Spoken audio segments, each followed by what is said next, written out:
हमारी बात इसलिए नहीं बन रही थी क्योंकि अंदर खानों से एक चर्चा है कि रोंगटा एक ऐसा शख्स है जो सरकार को बनाता है, बिगाड़ता है, उठा के बैठा देता है। तब हम लोग के पास तो कोई चारा ही नहीं बचा था कि जब वो सरकार को बनाता है, सरकार को बिगाड़ता है, तो विधायक और एमपी का कोई औकात ही नहीं उसके सामने। तो हम लोगों को लगा कि अब हमारी फरियाद सुनेगा तो सुनेगा कौन? अब हमारी फरियाद वही सुनेगा जो उसको चंदा नहीं जाता है। तो ऐसा आज भी विश्वास है कि राज्य में संवैधानिक बॉडी में एक ही अंग है जिसको चंदा नहीं जा सकता है, वो है राज्यपाल, वो है राजभवन, जहाँ चंदा नहीं जा सकता है। तो अब हमें लगा कि भाई राजभवन है जहाँ राज्यपाल महामहिम बैठते हैं, तो महामहिम तो मामूली आदमी नहीं है। मामूली व्यक्ति को खुश कैसे करेंगे? जब तक खुश नहीं करेंगे मुलाकात कैसे होगी?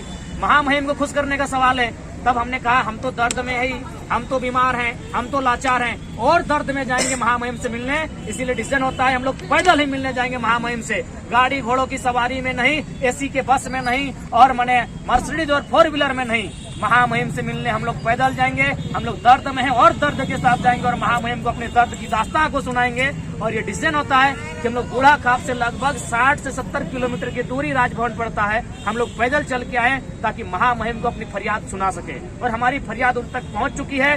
समस्या ये है कि उसको अगर हम बयां करेंगे तो जितने लोग आज कैमरे में कैद कर रहे हैं, की जो मुलाकात हुई राजपाल को आपने क्या बताया?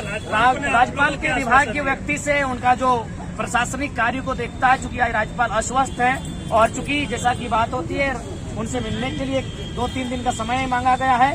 2-3 दिन की जो समय होगी अवधि, उस दरमियान हमारी जो 5-6-7 जो भी वहां से डिमांड किया जाएगा, हमारी एक टीम होगी और वो टीम उस समय आके राजभवन आके राज्यपाल के सम्मुख बैठकर अपनी पीड़ा की बखान करेगी और अपनी जो फरियाद है, अपनी जो मांग है कि जो अलोका प्राइवेट लिमिटेड कंपनी है, या तो उसे बंद करने के लिए आप प्रयास करें या फिर उसे एक पोल्यूशन का जो गाइडलाइन है उसे पालन करने का है, ताकि हम लोग कोई पशु नहीं है, पशु को भी मौत क्यों हो? भारतीय संविधान आर्टिकल 48 स्पष्ट कहता है वन्य जीव संरक्षण, यानी पशु की भी इस देश में मौत नहीं होनी चाहिए। हम तो मानव हैं, हम तो मनुष्य हैं, हमारी मौत क्यों होगी? एक 3 साल की बहन आई है, अगर आप देखेंगे तो आपका दिल पसीज जाएगा। वो भी कैंसर से पीड़ित है। एक 3 साल की बहन इस आंदोलन में आई है, वो भी कैंसर से पीड़ित है।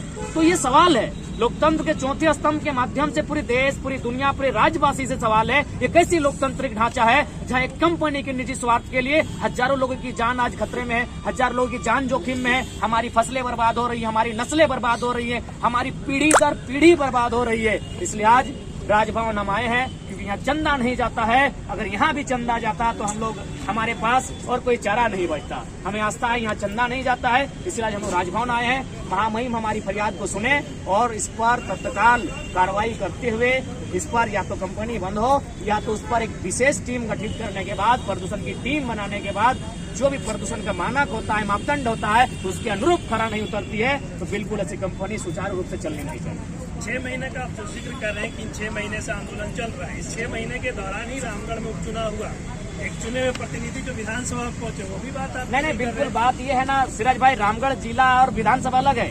ये लोग मांडू विधानसभा से आते हैं, उपचुनाव का इनसे संबंध नहीं है। अगर उपचुनाव का इनसे संबंध होता तो ये दीदी लोग जो आज यहाँ आई हैं या दादा लोग जो इनके सपोर्ट में आए हैं, ये कैंडिडेट होते हैं। क्योंकि वो रामगढ़ सीट है अलग है, ये मांडू सीट है, जिला एक पड़ता है, बाकी उपचुनाव से इनका कोई संबंध नहीं है। इनके चुने हुए प्रतिनिधि जो, हाँ जाहिर सी बात है, इनके चुने, जब आप, मैंने आपको स्पष्ट कहा कि अंदर अंदर ये चर्चा है कि रोंगटा एक ऐसा शख्स है जो सरकार बनाता है, सरकार बिगाड़ता है। एमपी की क्या और एमएलए की क्या दशा होगी? और ऐसे भी इनके जो एमएलए हैं, देखवे किए हैं, उनका कंडीशन क्या है। नेक्स्ट सवाल, दादा, अंतिम विकल्प क्या रह जाता है ग्रामीणों का जो इतने शोषित? राजभवन आए हैं महामहिम, अंतिम विकल्प महामहिम को तीसरा नेत्र खोलना चाहिए और हमारी फरियाद, हमारी दर्द, हमारी पीड़ा से अवगत होना चाहिए। क्यों हम लोग क्यों मरेंगे भाई? राजतंत्र में भी लोगों को मरने की आजादी नहीं है, तो लोकतंत्र हम क्यों मरेंगे?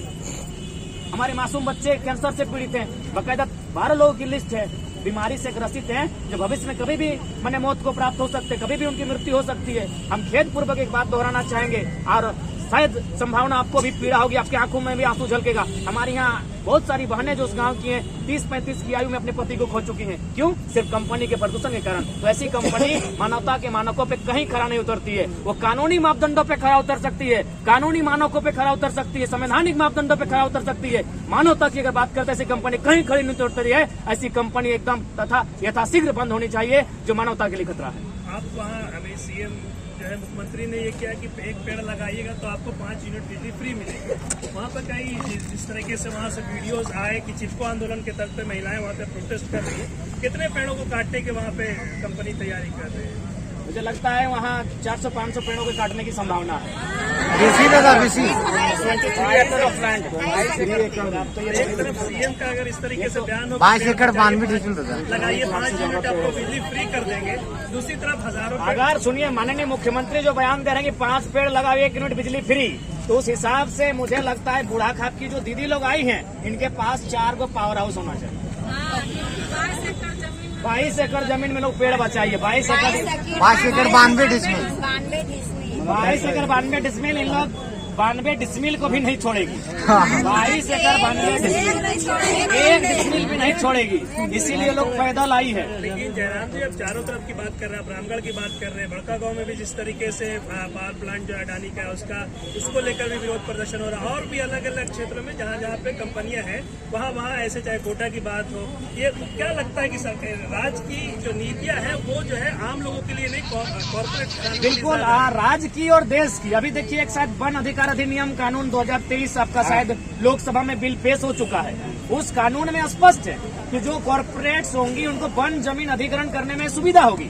तो ये सवाल आज भी है, ये गांधी का देश है। लोग कहते हैं कहाँ से गांधी का देश है? गांधी का तो कथन था कि देश की आत्मा बसती है गाँवों में, गाँवों की आत्मा बसती है किसानों में, और किसानों की आत्मा बसती है खेत खलिहानों में। खेत खलिहान को ये नोच रहे हैं। ये कॉर्पोरेट का देश है। जब कॉर्पोरेट का देश है मतलब ईस्ट इंडिया कंपनी का देश है। जो भी नीति है चाहे केंद्र की रहे या राज्य की रही है, जनता के हित में नहीं है। इसीलिए ये 60 किलोमीटर पैदल चले हैं, कोई 200 किलोमीटर पैदल चल रहा है। अरे भाई एक लोकतांत्रिक देश में लोग इतना संघर्ष करेंगे, फिर लोकतंत्र के मूल्यों की अवहेलना है ये।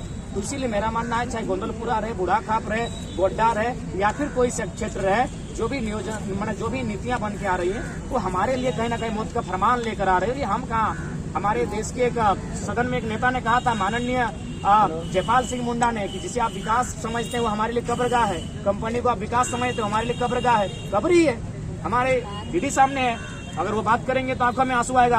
एक मासूम बच्चा उनका मौत के मुंह में समा जाता है। तो हमारे लिए तो कब्रगाह ही है जिसे आप विकास कहते हैं। हमें नहीं चाहिए आपको विकास, और विकास अगर चाहिए तो उसके लिए देश को, राज्य को एक बेहतर विस्थापन नीति बनानी होगी। जो भी कंपनियां हैं उनको प्रदूषण के मानकों पर फिट बैठना होगा, तभी कोई कंपनी सुचारू रूप से चलेगी। और भी तो देश में कंपनियां हैं, और भी तो राज्य में कंपनियां हैं, क्यों नहीं शिकायतें हैं? शिकायतें यही है क्योंकि अमानवीय कार्य कर रही है। भाई सवाल